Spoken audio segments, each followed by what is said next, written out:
प्यारे बच्चों नमस्कार। आज एक कॉम्प्रिहेंसिव वीडियो में आपका वेलकम है। डिटेल में बात करेंगे सीयूटी यूजी के बारे में।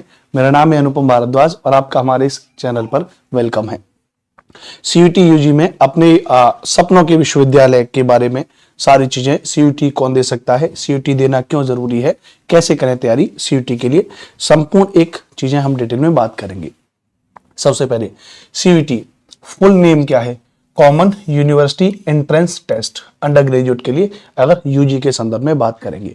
भारत के सभी केंद्रीय विश्वविद्यालय, जितनी भी सेंट्रल यूनिवर्सिटीज हैं और अन्य भाग लेने वाले संस्थानों में स्नातक यूजी कोर्सेज में प्रवेश के लिए एक अखिल भारतीय परीक्षा है। पहले क्या होता था, मैं अपने टाइम पर भी अगर बात करूं तो अगर मुझे बीएचयू में एडमिशन लेना है तो वहां का एक अलग एग्जाम प्रोसेस होती थी। डीयू में एडमिशन लेना है तो वहां की अलग एंट्रेंस एग्जाम की प्रोसेस होती थी। एएमयू में एडमिशन लेना है तो वहां की एक अलग प्रोसेस होती थी। मेरे टाइम पर भी आज से 7-8 साल पहले, तब की बात मैं बता रहा हूँ, है ना। 7-8 साल तो कम बोल दिया और ज्यादा बोल देता हूँ। आप सभी छोटे बच्चे तो अभी इस वीडियो को देख रहे हैं, मेरे टाइम की बात अलग थी, लेकिन अब आपके लिए बहुत अच्छी बात कर दी है। अब एक कॉमन एग्जाम आपसे करवा ले रहे हैं कि आपको उसके बाद अपनी मनचाही यूनिवर्सिटी आपको मिल जाएगी। बस अलग अलग यूनिवर्सिटीज का थोड़ा बहुत एक एलिजिबिलिटी क्राइटेरिया अलग अलग है, बाकी सब ऑल ओके है। तो एक अखिल भारतीय परीक्षा है, ध्यान रखना। यहाँ पे मैंने लिखा है कि एक एकल खिड़की है। अब अलग अलग यूनिवर्सिटी के लिए अलग अलग परीक्षा देने की जरूरत नहीं है, एक सिंगल विंडो है सीयूटी। आप केवल एक एग्जाम दीजिए और अपनी मनचाही यूनिवर्सिटीज में एडमिशन ले सकते हो। समान अवसर, इक्वल अपॉर्चुनिटी। 12वीं के बाद 12वीं के बोर्ड मार्क्स की जगह अब सीयूटी स्कोर ही मुख्य आधार है। सीयूटी का स्कोर के आधार पर ही आपको एडमिशन मिल जाता है। लेकिन कुछ कुछ यूनिवर्सिटीज हैं जो ये बात कर लेती है कि भैया 12वीं में वो चाहती है कि भैया 50% अंक होना चाहिए, जैसे आपका 45% है तो ऐसा नहीं है कि आपका एडमिशन नहीं होगा। जैसे डीयूवी कह दे कि 12th में हमें 50% चाहिए, राइट। तो उसके आधार पे फिर आपको थोड़ा सा वो कॉम्प्रोमाइज करना पड़ेगा। बाकी सीयूटी का स्कोर ही आपका मेन होता है, लेकिन फिर भी 12वीं के नंबरों को कुछ कुछ यूनिवर्सिटीज इसको कह देती हैं, तो वो एक अलग कहानी है। व्यापक पहुंच क्या है? चाहे आपका डीयू हो, ध्यान रखना, चाहे आपका बीएचयू हो, जीएनयू हो, जामिया हो या इलाहाबाद विश्वविद्यालय जैसे शीर्ष संस्थानों में आप प्रवेश पा सकते हो। मेरे टाइम पे मुझे याद आ रहा है, मैंने एक बार ट्राई किया था साल 2000 में, तो मतलब साल 2011-12 की बात बता रहा हूं मैं। तो तब मैंने सोचा कि एक बार मैं भी बनारस हिंदू विश्वविद्यालय में एडमिशन लेना। तो मेरे टाइम पे तो ये हालत थी कि जानकारी नहीं मिल पाई कब उसके एंट्रेंस एग्जाम की फॉर्म भरेगी, कब नहीं निकल गए, खत्म कहानी। कई बार ट्राई किया, मामला गड़बड़ हो गया। अब आपके लिए सब कुछ बढ़िया है, सीयूटी इतने बड़े लेवल पर हो रहा है तो बहुत अच्छी बात है। तो आई होप आपकी समझ में आयोगे होगा। ये छात्रों के लिए नहीं, ये माता पिता के लिए भी जरूरी है कि वो खुद सीयूटी के बारे में जानकारी इस वीडियो से उनको हो जाएगी। तो आप इस वीडियो को देखोगे तो आपको कम से कम ये जानकारी हो जाएगी कि आप अपने बच्चे का एडमिशन बड़ी बड़ी यूनिवर्सिटीज में कैसे करा सकते हो। तो इसको सीयूटी यूजी का एग्जाम 12th के बाद आप बच्चे को दिलवाओ। अगर बच्चा उसको एक अच्छे परसेंटाइल पे अगर पास कर लेता है तो वो इस यूनिवर्सिटीज में एडमिशन पा सकता है। तो यानी अगर आप 12th में पढ़ रहे हो, अपीयरिंग कर रहे हो, तो अभी से आप सीयूटी की तैयारी करिए। 12th पास आपने कर लिया है तो अभी से आप सीयूटी की तैयारी करिए, ताकि आप इन यूनिवर्सिटीज में एडमिशन ले सकते हो। अलग अलग यूनिवर्सिटीज में आपको भागने की जरूरत नहीं है, ध्यान रखना भैया। मानदंड क्या है? शैक्षिक योग्यता है तो कक्षा 12वीं पास या इस वर्ष 12वीं की परीक्षा दे रहे छात्र इसमें क्या कर सकते हैं? आवेदन कर सकते हैं। अपीयरिंग वाले भी कर सकते हैं। आयु सीमा क्या है? एनटीए द्वारा सीयूटी यूजी के लिए कोई आयु सीमा निर्धारित नहीं है। भाई 12वीं का बालक जब 12वीं पास करेगा तो मेरे ख्याल से 16 साल 17 साल की उम्र में लड़का 12वीं पास कर लेता है, लड़का लड़की, है ना, तो दोनों पास कर लेते हैं। तो आप उसके बाद ही सीयूटी यूजी के लिए एलिजिबल हो।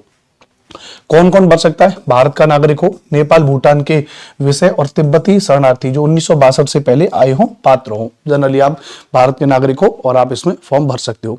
ध्यान दें, यद्यपि सीयूटी की कोई आयु सीमा नहीं है, लेकिन जिस विश्वविद्यालय में आप प्रवेश लेना चाहते हैं उसकी अपनी आयु सीमा हो सकती है। मैंने आपको क्या बताया भैया कि भाई जनरली नहीं है, लेकिन फिर भी हर एक यूनिवर्सिटीज की होती है कि हम इतने से इतने साल तक के बच्चों को लेते हैं। तो वो एक बेसिक है। भाई मान लेते हैं उस क्राइटेरिया को, बीएचयू का क्राइटेरिया आप मैच नहीं कर पाए तो आपको डीयू में एडमिशन मिल जाएगा, जीएनयू मिल जाएगा, तो वो एक अलग चीज है। उसके बारे में भी एक अलग से वीडियोस आपको बना दूंगा, राइट।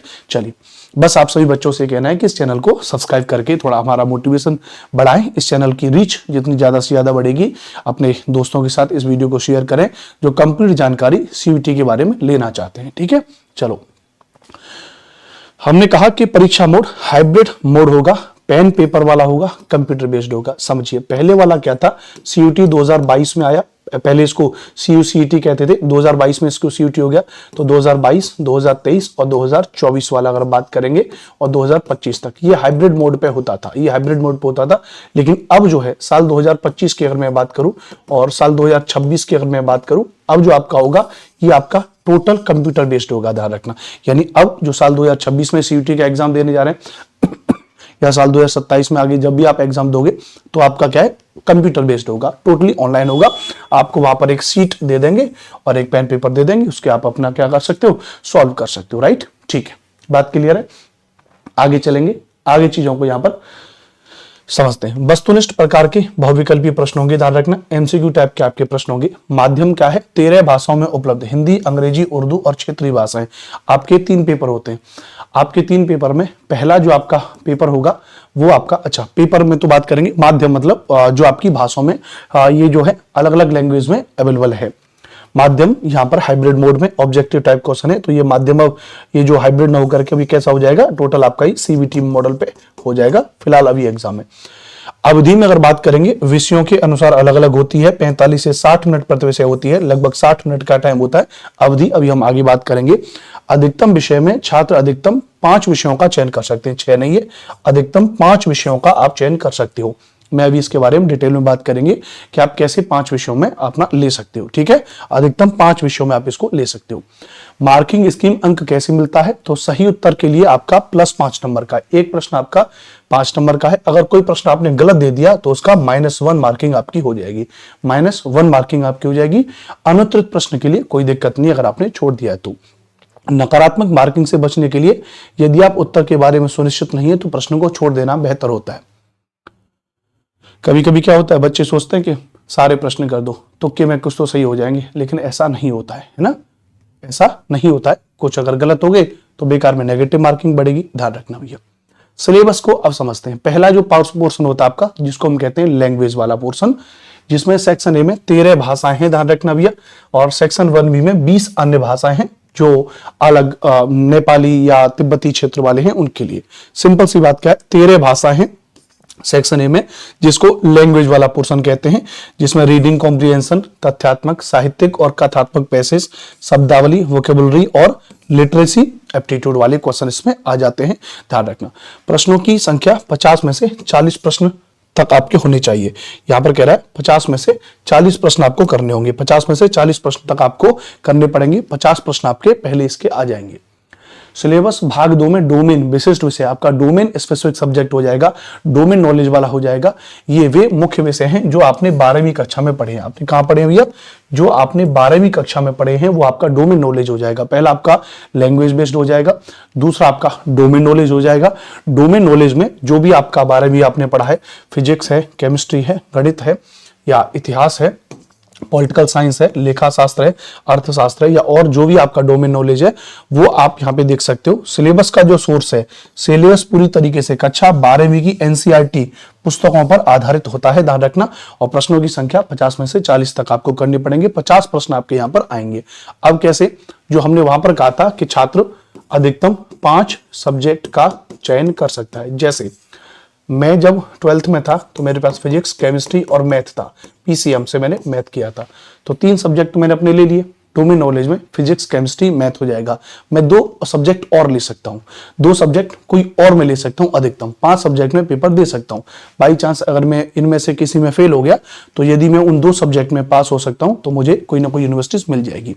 तो 5 सब्जेक्ट भी इस पर आप क्या कर सकते हो, अपना ले सकते हो, अधिकतम 5 सब्जेक्ट को। तीसरा जो होता है आपका, जिसको जेट कहते हैं, जनरल एलिजिबिलिटी टेस्ट होता है, जिसमें किसी भी स्नातक प्रोग्राम के लिए जहां जनरल टेस्ट की आवश्यकता हो वहां पे इसमें सामान्य ज्ञान और समसामयिक मामले, general knowledge and current affairs से रिलेटेड सेगमेंट, सामान्य मानसिक क्षमता, जनरल मेंटल एबिलिटी आपकी, प्लस न्यूमेरिकल एबिलिटी आपकी 8th ग्रेड लेवल का बेसिक मैथ्स आपकी, फिर आपका logical and analytical reasoning, basic आपकी रीजनिंग, बेसिक आपकी गणित, बेसिक आपकी जीके जीएस और थोड़ी सी करंट अफेयर्स से रिलेटेड क्वेश्चंस आपके यहां पर आ जाते हैं, ध्यान रखना भी, ठीक है। चलिए आवेदन प्रक्रिया में स्टेप बाय स्टेप समझिए। पंजीकरण, आधिकारिक वेबसाइट पर जाएं, रजिस्ट्रेशन करें, फिर आपका फॉर्म भरना हो जाता है, फिर आपके दस्तावेज अपलोड हो जाते हैं। दस्तावेज में आपके फोटो, हस्ताक्षर और प्रमाण पत्र स्कैन करें, शुल्क जमा करें, फीस जमा करें और फिर कंफर्मेशन पेज प्रिंट लेना है। अभी जनवरी है तो अभी आपके फॉर्म भरे भी जा रहे हैं सीयूटी के, तो जो बच्चे अभी तक फॉर्म नहीं भरे वो इसको फॉर्म को भर सकते हो, तो आप जाकर के वेबसाइट पर भरवा सकते हो। महत्वपूर्ण तिथियां और आवेदन शुल्क में फरवरी में आवेदन शुरू है। जनरली फरवरी में आवेदन शुरू होता है, लेकिन इस बार आपका जो आवेदन है वो जल्दी ही जनवरी में शुरू हो गया। आई थिंक 3 जनवरी से आपका आवेदन शुरू हो गया है और लास्ट आपका 31 जनवरी 2026 आपका लास्ट है, ध्यान रखना। मई जून में इसकी परीक्षा तिथि है। यहाँ पर एग्जाम डेट भी आ गया है, जून में आई थिंक एग्जाम डेट है। जून में इसकी क्या आ गई है, जून में इसकी एग्जाम डेट आ चुकी है अभी से 2026 वाली की। परिणाम उसके आधार पर मान लीजिए जुलाई में आपका परिणाम हो जाएगा। श्रेणी में मैंने कहा सामान्य में 1000 रुपए 3 विषयों तक, फिर अगर आप 5 विषय लोगे तो उसके आधार पर फिर अतिरिक्त विषयों के लिए अलग से शुल्क आपका लग जाएगा 5 विषयों के आधार पर। वो जब ऑफिशियल नोटिफिकेशन जब आप देखते हो सीयूईटी का, तो वहां पे पूरा सब्जेक्ट वाइज भी पेमेंट की डिटेल दे रखी होती है, या जब आप फॉर्म भरते हो तो वहां पे कोई भी साइबर कैफे वाला आपको पूरा डिटेल में बता देगा। तैयारी की रणनीति में मैंने क्या कहा, सबसे महत्वपूर्ण क्या है, एनसीईआरटी। एनसीईआरटी को समझे, डोमेन विषयों के लिए एनसीईआरटी पुस्तकों को गहराई से पढ़ें। जैसे मेरा जो सब्जेक्ट है, मैं पढ़ाता भी हूं, मैं हिस्ट्री और ज्योग्राफी 2 विषय आपको पढ़ाता हूं। मैं हिस्ट्री और ज्योग्राफी 2 विषय आपको पढ़ाता हूं, तो इसमें आपके जो डोमेन नॉलेज में अगर आपका हिस्ट्री और ज्योग्राफी सब्जेक्ट होगा तो उसको पूरी एनसीईआरटी की समझ, और मैं कहूं ओवरऑल एसएसटी, ओवरऑल जो एसएसटी के सब्जेक्ट है उसकी पूरी एसएसटी की एनसीईआरटी मैं आपको अपने यूट्यूब चैनल पे पूरा विधिवत तरीके से करा दूंगा। जनरल टेस्ट के लिए रोजाना अखबार पढ़ें, करंट अफेयर्स की एक बेसिक अंडरस्टैंडिंग हो जाएगी। परीक्षा पैटर्न को समझने के लिए, टाइम मैनेजमेंट के लिए मॉक टेस्ट अनिवार्य है, मॉक टेस्ट दे सकते हो। एक टाइम आपको चार्ट बनाना पड़ेगा जिसके आधार पर आपको पढ़ना पड़ेगा। लैंग्वेज वाले पोर्शन के लिए इतना टाइम दे रहे हो, डोमेन नॉलेज वाले के लिए इतना टाइम दे रहे हो आप, उसके बाद आपने कहा कि जनरल वाले के लिए इतना टाइम आप दे रहे हो, तो एक टाइम बेसिक आपको देखना पड़ेगा। बहुत सरल भाषा में बात करूं बच्चों, पूरा पेपर आपको अपना एनालिसिस करना पड़ेगा। मार्केट में पेपर अवेलेबल है, पेपर उठा लीजिए, उन पेपरों को सॉल्व करिए, अपनी योग्यता उसमें देखिए, उसके आधार पर अपनी और थोड़ी पढ़ाई स्ट्रॉन्ग करिए, तो वो स्ट्रॉन्ग करोगे तो चीजें आपके लिए बेहतर हो जाती हैं, याद रहे। एनसीईआरटी मुख्य एनटीए की आधिकारिक मॉक टेस्ट एनटीए की वेबसाइट पर पड़े हुए हैं। पिछले वर्षों के प्रश्न पत्र हैं, पीवाईक्यूज हैं, आप सॉल्व कर सकते हो। यूट्यूब पर विषय विशेषज्ञों के वीडियोस देख सकते हो, जैसे मैं खुद आपको अपने इस चैनल पे पढ़ाऊंगा, मेरे साथ साथ बहुत अच्छे टीचर्स हैं जो आपको इस यूट्यूब पर प्रॉपर तरीके से पढ़ाएंगे। और विभिन्न एडटेक एप्स पर क्विज है, हमारे एप्लीकेशन वगैरह पे क्विज वगैरह अवेलेबल होती है, तो वहां पे आप जाकर के कर सकते हो। इसमें आपकी खुद की सोच है, आपको कौन सा टीचर अच्छा लग रहा है उस टीचर से आप विधिवत तरीके से पढ़ाई कर लीजिए, ठीक है। चलिए, बहुत अच्छी बात। मुख्य वेबसाइट, इसकी वेबसाइट है ये एग्जाम में nta.ac.in, सीयूटी यूजी इसकी है, और पंजीकरण पोर्टल भी इसका यही है, मैंने यहाँ पे वेबसाइट के नाम भी दे दिए हैं। विश्वविद्यालय की सूची भी आप जाकर के इस वेबसाइट पे विश्वविद्यालय की सूची दे सकते हो, cuet.samarth.ac.in। सिलेबस अगर आपको डाउनलोड करना है, पूरा वेबसाइट है इसकी, बुलेटिन पर आप जाकर के देख सकते हो। जो सीयूटी यूजीसी एनटी अगर आप डालोगे तो आपको मिल जाएगा। इस क्यूआर कोड को स्कैन करने पर भी आपको पूरी वेबसाइट की लिंक आपको मिल जाएगी। तो मैंने विधिवत तरीके से आपको यहाँ पर इसके बारे में प्रॉपर तरीके से बता दिया है, ध्यान रखना भी है, राइट। पात्रता एक बार फिर से बता दूं, 12वीं या हो जाएगा। सिलेबस आपका एनसीईआरटी डोमेन विषयों के लिए है। पैटर्न आपका नेगेटिव मार्किंग है, अगर आपने गलत उत्तर दिया तो 1 नंबर कम हो जाएगा, और सही उत्तर दिया तो 5 नंबर आपको मिलेंगे। डेडलाइन, अंतिम तिथि से पहले आवेदन आपको कर लेना है, और आज ही से अपने मॉक टेस्ट से शुरुआत करें। पूरा सिलेबस को समझें, पूरा क्राइटेरिया को समझें, अपने आप को समझें, आपके पास अभी कितनी योग्यता है, पेपर पास करने के लिए कितनी योग्यता चाहिए। पुराना प्रीवियस ईयर का क्वेश्चन एनटी की वेबसाइट से डाउनलोड करके उसको सॉल्व करोगे बढ़िया तरीके से, तो आपको अनुमान हो जाएगा। प्लस कोई भी लैपटॉप पर, कोई भी साइबर कैफे वाले पे जाकर के प्रैक्टिस कर सकते हो, या अपने घर पे आपके पास लैपटॉप हो, या आपके घर पे आपके पास सिस्टम हो, उस सिस्टम पर बैठ करके पूरा एक पेपर सॉल्व करके देखिए, क्या उतने टाइम में आप पूरा पेपर सॉल्व कर पा रहे हो। उसका एनालिसिस करिए, कितना नंबर है, कितना नंबर आपके आ रहे हैं। तो प्यारे विद्यार्थियों, शुभकामनाएं मेरी तरफ से, बेस्ट ऑफ लक आप मेरी तरफ से।